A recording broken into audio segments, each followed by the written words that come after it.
My name's Ryan. I'm 34, a software engineer, and until about a week ago, I thought I had a pretty normal, maybe even boring, marriage. No screaming matches, no scandals, just a wife who worked in marketing, a dog named Toby, and a two-bedroom house in the suburbs. Her name is Melissa. She's 32, ambitious, sharp-witted, the kind of woman who always looked put together, even at 6 a.m. We've been married for 5 years, and if you'd asked me 3 months ago, I would have told you she was my best friend. We didn't have kids yet, but we were trying. Or so I thought. Last Friday, she told me she had to fly out to Las Vegas for a marketing convention. Just 3 days, she said. It's mandatory. I'll be back Monday night. Cool. No red flags. She packed light, wore her favorite beige coat, kissed me goodbye, and that was it. The first crack came Sunday night. I was on the couch watching Netflix with a beer when my phone buzzed. It was a text from Melissa. No greeting, no preamble. Just married my coworker. You're pathetic, by the way. At first, I laughed out loud. I genuinely thought it was a joke. Like some drunken prank. I texted back. What? 3 dots appeared, then vanished. No reply after that. I waited. 10 minutes. Then 20. I called. Straight to voicemail. It was 11:40 p.m. Then something inside me snapped, not with panic, not with heartbreak. Something cold. Focused. Controlled. She wasn't joking. I knew her tone. It was real. And I didn't scream or cry. Instead, I got up, walked into my office, opened the shared bank account, and moved every last cent into a private savings account under my name. Then I went to our credit card dashboard and froze all her cards. Every single one. Melissa wasn't the breadwinner. I was. Her income was decent, but I paid the mortgage, the utilities, even her car lease. Everything. I opened the security app for our house and changed the access codes. Then I messaged my buddy, a locksmith who owed me a favor, and asked him to come first thing in the morning. By sunrise, the locks were changed. The gate code too.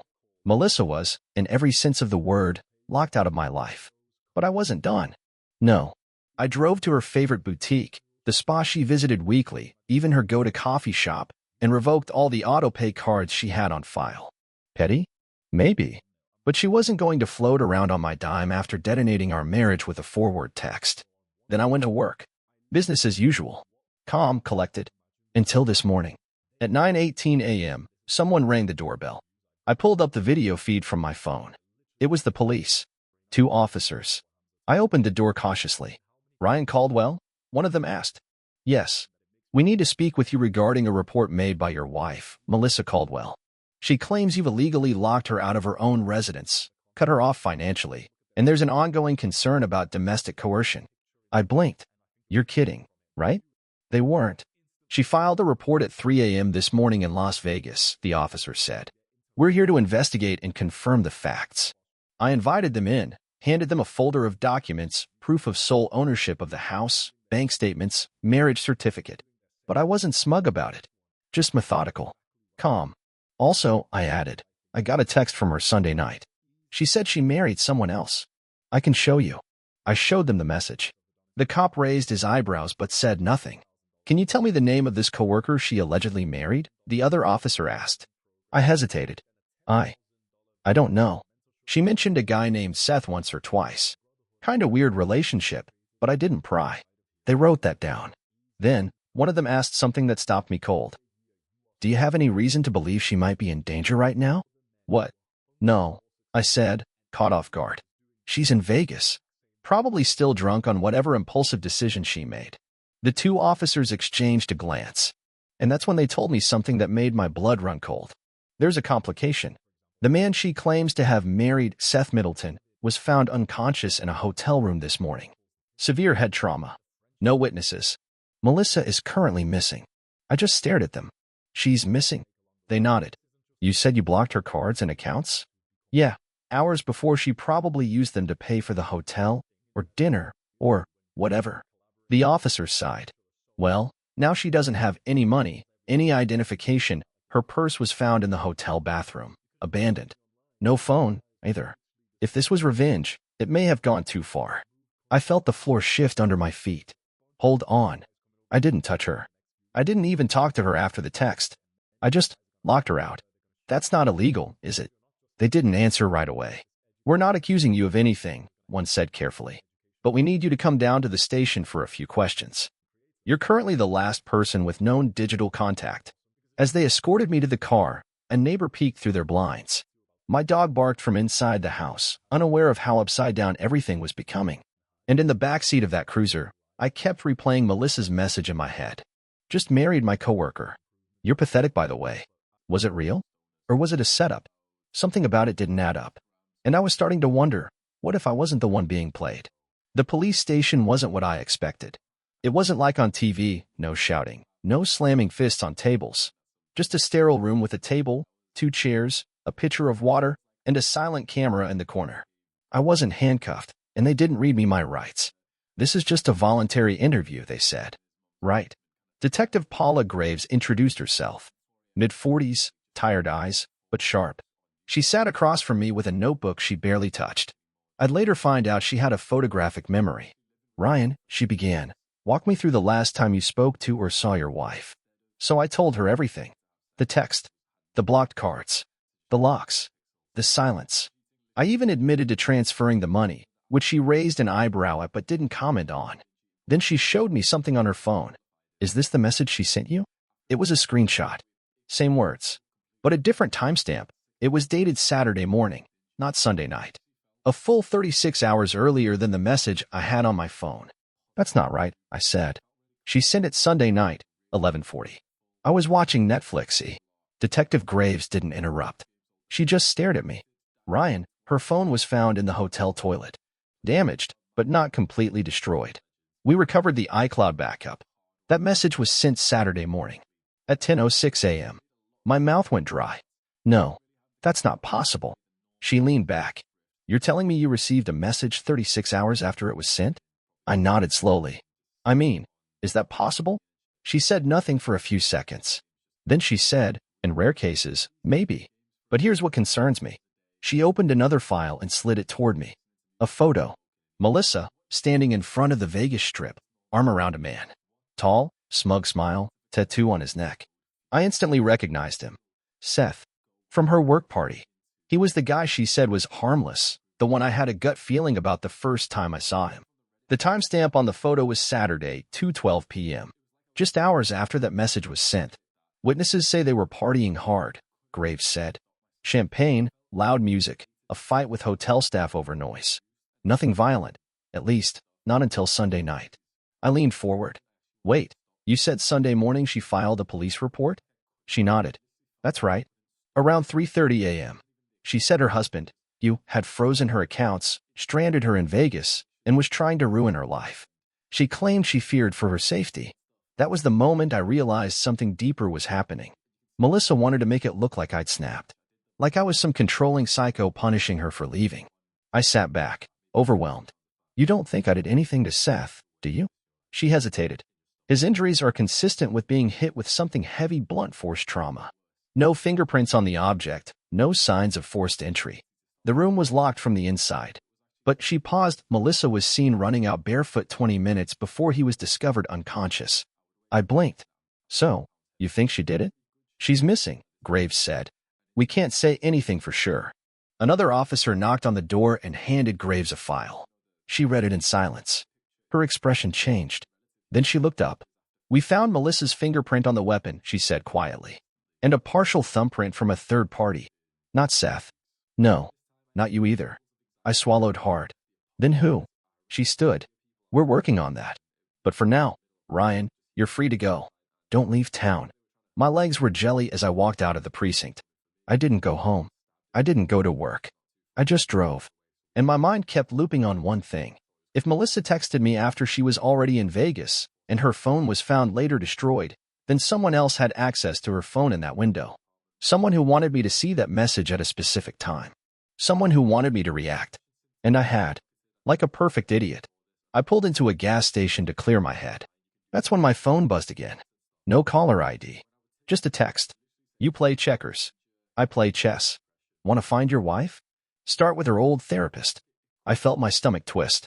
Melissa had been seeing someone after her mother died last year. She told me it was nothing serious, just grief counseling. I never asked questions. I should have. I opened my laptop and started searching. Her therapist's name was Dr. Laura Mendelson, and apparently she lost her license 2 years ago. I dug deeper, and what I found made my blood run cold. Melissa had kept seeing her anyway, secretly, and not for grief counseling. Dr. Mendelson had once been investigated for something called induced dependency therapy, a polite way of saying she had a history of manipulating her clients into codependency, often isolating them from spouses, families, and even leading them to act destructively. I had no proof, but I had a gut feeling. Melissa's sudden shift, her cold text, her confidence in blowing up her life. She wasn't acting alone. I had to find that woman, because now I wasn't sure Melissa had run away. I wasn't even sure she wanted to get married. I was starting to believe she'd been brainwashed. I spent the entire night parked outside an old office building in a sketchy part of town, watching. It was the last known address linked to Dr. Laura Mendelson. Officially, her practice had shut down after the license scandal, but a few online breadcrumbs, half-deleted Yelp reviews, vague mentions in local forums, suggested she still operated off the grid. At 8:12 a.m., a woman in her 50s walked out. Shoulder-length gray blonde hair, expensive coat, sunglasses even though it was overcast. She moved with the precision of someone who expected to be watched but refused to acknowledge it. It was her. I didn't approach right away. I waited until she left and tailed her. She went to a cafe, sat outside like she didn't have a care in the world. I grabbed the table behind her, close enough to hear her order. Herbal tea. No milk. No sugar. I was rehearsing how I'd confront her when my phone buzzed again. Unknown number. Ask Laura why she told Melissa you were a narcissist. Ask what she gets out of it. My heart pounded. I looked around. No obvious surveillance. Then I did something stupid. I walked right up to Dr. Mendelson's table. Laura. She didn't flinch. Didn't even look up. I'm sorry, I think you've mistaken me. I slammed my phone down. I'm Melissa Caldwell's husband. Now she looked up. She took a slow sip of her tea. I see. I need to know what you did to her. She chuckled, soft and amused. Did to her? Oh no, Ryan. Melissa came to me broken. I helped her see the truth. You told her I was emotionally abusive. I told her to trust her instincts, she said, calm as a surgeon. You monitored her spending, corrected her when she spoke too much, belittled her career. That's not true. I snapped. I supported her. I paid for her everything. I wanted us to have a future. Exactly, she said, leaning in. You paid. You wanted. You decided. And she was supposed to be grateful. That's not a partnership. That's ownership. I couldn't believe what I was hearing. You convinced her to blow up her life? She made her own decisions. Then where is she now? Her face changed. Not fear. Not guilt. Just calculation. I suggest you leave this alone, Ryan. You've already lost her. Digging deeper will only make you bleed. She stood and walked away like we just shared a pleasant conversation. But something about her expression, not cold, not cruel, but satisfied, lit a fire in me. This wasn't therapy. It was manipulation. I got back in my car and drove straight to the precinct. Asked to speak to Detective Graves again. She looked tired when I got there, but I showed her the messages, told her everything about Laura. Graves nodded slowly. You're not the first person to bring her name up, she said. We've had other cases, partners pushed to financial ruin, public meltdowns. But nothing ever stuck. She's careful. Then she looked at me, serious. You said someone texted you that last message? Yeah. A blocked number. We traced it, she said. The signal bounced through 3 VPNs, but eventually it originated from a burner phone purchased under a fake name. But the payment came through a crypto wallet. She handed me a printout. The wallet belonged to Melissa. That didn't make sense. Why would she send me the clue herself? Then it hit me. She's trying to tell me something, I said. Melissa. She's trying to reach me without tipping off Laura. Graves nodded slowly. Or Laura wants you to think that. I didn't sleep that night. I kept going over it. The therapist. The burner phone. The timing of the text. The fact that Melissa filed a report against me before I even reacted to the message. It was all too timed. Too orchestrated. Then I remembered something. A password. Melissa had a second iCloud account she used for her side projects. She once asked me to help her reset it when she forgot her login. I still had the password saved in my keychain. I logged in. What I found made my skin crawl. Hundreds of voice memos. Sessions. Conversations. Some were clearly therapy recordings, but not all. Some were arguments. Frantic ones. And one, dated 3 days before Vegas, hit me like a truck. Melissa, whispering, I don't want to do this. I don't want to lie to him. Ryan's not perfect, but he's not what you said he is. I think you've gone too far. Laura, you'll do what I told you. You want to be free, don't you? This is how. Otherwise, you're just another woman wasting her life in a man's shadow. Melissa, this isn't freedom. It feels like a trap.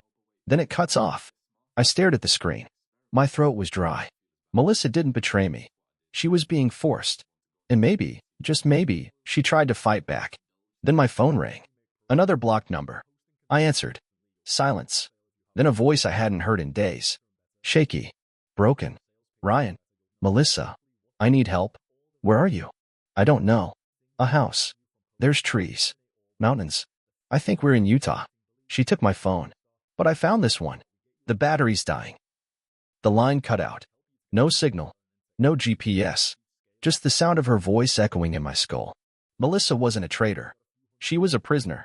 And the woman holding her was a master manipulator who knew how to destroy a man's life without laying a single finger on him. But she made one mistake. She underestimated how far I'd go to get my wife back. I didn't waste a second. I stormed back into the precinct and begged Detective Graves to trace the call, but she shook her head. It was a burner, Ryan. We might never get a ping. No SIM, no GPS, no way to track it unless it reconnects to a network. So I went rogue. I took everything I had, the voice recordings, the burner phone messages, the therapist's address, even the iCloud backup, and uploaded them to a private Dropbox. Then I emailed the link to every investigative journalist I could think of. I titled it, Unlicensed Therapist May Be Behind Disappearance of Woman in Vegas. It was reckless. I didn't care. I needed the pressure to start building. Because I knew something Graves didn't. Laura was too arrogant to disappear quietly. She'd built her empire in the shadows, sure, but she liked the control. She needed to know her targets felt her presence. And she'd want to make sure I broke completely before she vanished for good. So I baited her. I posted on a Reddit thread Melissa used to lurk on. I used her style, her tone, made it sound like she was trying to escape a controlling husband, but was finally free. Tagged the city, Provo, Utah. I left breadcrumbs. 2 days later, it worked. Another burner number texted me. Still trying to save her? Sad. You never really saw her, Ryan. You just owned her. Attached was a photo. Melissa, tied to a chair. In a basement. Face bruised, lip split. Crying. Behind her, a blurry figure stood, someone tall, with a gold bracelet on one wrist. It wasn't Laura. It was a man. I stared at the bracelet. Then I remembered. Seth. That smug coworker from the photo. Melissa once joked that he wore his lucky charm everywhere. A tacky gold bracelet, engraved with an S. But wait, Seth was in a coma. At least, that's what the cops told me. Unless the man in the hotel wasn't Seth at all. I sprinted back to Graves and slammed the photo on her desk. That's not Laura. That's him. She studied it. Seth Middleton? I nodded. She said he was in a coma. What if that was a lie? We have a body. Vegas PD confirmed it. Still unconscious. Did anyone confirm it was Seth? She went pale. Stay here. She left. 10 minutes passed. Then 20. When she came back, her face was blank. The man in the hospital wasn't Seth. Wrong blood type. Wrong dental records. They were working off Melissa's ID when she filed the report. The injured man was a drifter. No known relatives. Seth swapped IDs before the police came. So Seth faked his own identity, let someone else take the fall, and grabbed Melissa? Graves nodded. With Lara's help, it seems. It was all crashing down now. Seth and Laura weren't working separately. They were partners. Probably had been for years. And Melissa was the latest in a long line of women they'd manipulated, isolated, and drained of everything emotionally, financially, psychologically. But Melissa had tried to fight back. She'd left the iCloud open, sent the burner texts, risked calling me. Graves coordinated with the FBI. They expanded the search into Utah using the metadata from the photo, shadows, trees, time of day. They looped in forest rangers, small-town police. 2 more days passed. Then we got a call. A ranger near Ogden had seen an SUV matching a bolo, beige, tinted windows, no plates, parked off a remote logging road. A hunting cabin stood nearby. No electricity. No cell service. But smoke had been seen days earlier. They moved in. By the time I arrived, they had Seth in cuffs. He tried to run but got tackled 50 feet from the tree line. Lara was gone. Disappeared into the forest with a bug-out bag, hours ahead. But Melissa was inside, tied up, barely conscious, dehydrated. They rushed her to a hospital. When I finally saw her, she couldn't speak. She just stared at me, eyes wide, body shaking. I sat by her bed and held her hand. Said nothing. She squeezed my fingers once, then drifted off to sleep. Later, she told me everything. Seth and Lara had been grooming her for months. Subtle, like water erosion. Telling her I was controlling. That I didn't see her. That she was losing herself. Lara would plant ideas in her head during therapy, and Seth, always conveniently nearby, would be the safe one. The confidant. The escape route. Vegas wasn't spontaneous. They tricked her into going, said it was a work trip. Once there, Lara dosed her drink. She woke up groggy, in a hotel room with Seth. He said they were married. She tried to run. He hit her. The text she sent me? She never wrote it. Seth did. He used her phone. Scheduled it to send later, after deleting the original timestamp. Everything was to make me look like the monster. So when she went missing, I'd be the obvious suspect. But Melissa fought back. When Seth passed out drunk, she used a backup iCloud login I didn't even know she remembered. Uploaded the recordings. Left the voice memo. Stashed her phone in the toilet, hoping cops would find it and dig deeper. She thought she'd die in that cabin, but she kept whispering one thing over and over. Ryan will come. And I did. It's been 6 months. Seth's in federal prison. He cut a deal to avoid life. He gave up half a dozen names of women they targeted before Melissa. Lara's still missing. The FBI thinks she's abroad now, living under another name. Melissa's in therapy, real therapy, and I go with her sometimes. Not to fix our marriage. Just to be there. Some things we're rebuilding. Others, maybe not. But that's okay.